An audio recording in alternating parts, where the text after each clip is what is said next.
Hello, my name is Brian Douglas and welcome to my 5 minutes of fungi.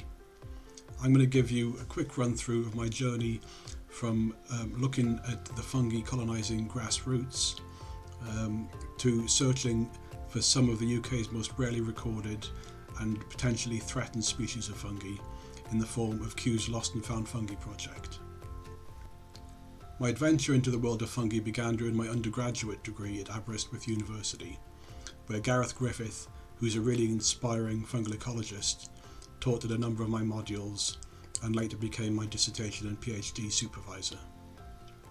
And during an ecology field trip to Ireland, I also met Ray Woods, who's an amazing lichenologist and conservation expert from Wales, and he also made a really big impression on me. I ended up doing my undergraduate dissertation with Gareth, looking at the fungi in grassroots on contaminated soils, and this was when I really found my love for microscopy and looking at fungal structures under the microscope.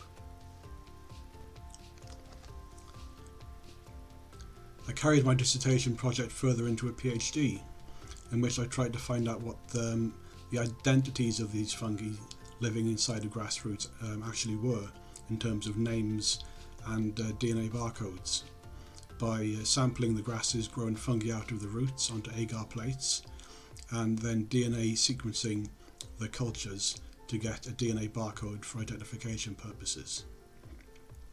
But I soon realised that the reference databases were so poor that I'd have to start building them up myself if I wanted to get meaningful results. So I ended up going out looking for the fruit bodies of what I thought might match up with the fungi colonising these plant roots. And once I'd found them, because they were everywhere, I started culturing them and then DNA sequencing the cultures as well. And interestingly, the identities of the fungi in the roots and the fungi fruiting on grasses and on different types of plants didn't quite overlap. In some cases they were exact matches, which was really interesting, but in other cases they were just slightly off. And that suggests to me that either there's a lot more of these species out there than people think, or that there's something very interesting ecologically going on. But during all of this time, a couple of things became quite clear to me. Firstly, undescribed and poorly known fungi are everywhere, even on your doorstep. And this species here on the left is a little cup fungus that I found grown on the pampas grass outside my front door of my house in Aberystwyth at the time. And I'm fairly sure that hasn't got a name and it's undescribed.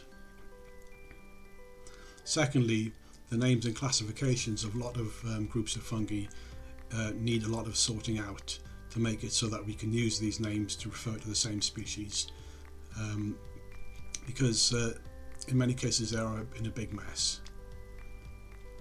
Thirdly, we need DNA work and fresh specimens to sort out these sort of messes, because dried material is just too shriveled up in many cases to be useful.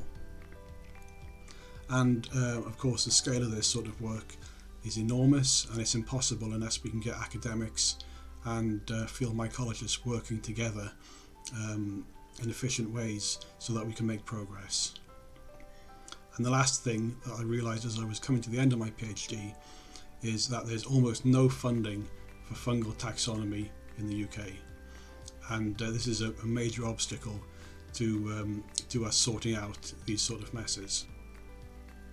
In 2015 I started working for Kew's Lost and Found Fungi project, which is a citizen science stroke volunteer project aimed at ground truthing the rarity of 100 of our most rarely recorded fungal species. The project also aimed to improve scientific skills and knowledge, and to increase engagement with fungal conservation in the general public. So over the past 5 years I've been travelling around the UK, meeting with regional fungus groups, going on forays and helping with workshops, and also doing a lot of emailing people and background work at Kew. And here we can see a bit of a montage of some of the people that we've worked with all around the UK. So after these 5 years, thanks to our amazing contributors, we now have a pretty good baseline distribution data set for most of our target species. 77 of our target species have been found out of what is now 106, because some of them have turned out to be species complexes.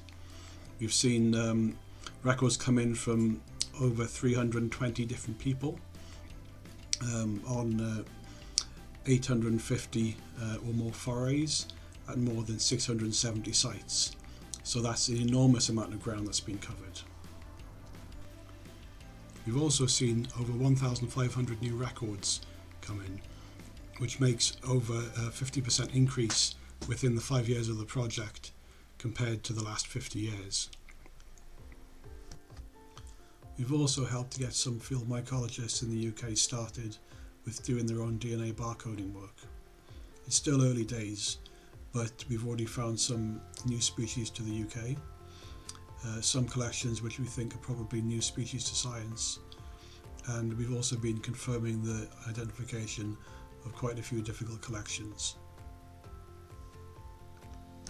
And I think if in the future we can continue to do conservation surveying, education in microscopy and identification techniques, DNA barcoding work, and the discovery of interesting and potentially undescribed species all across the UK and Ireland, then I think the future of British field mycology is very promising.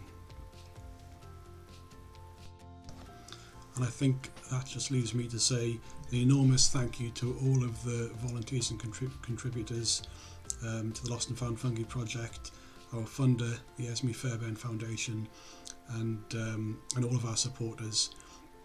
And thank you for listening.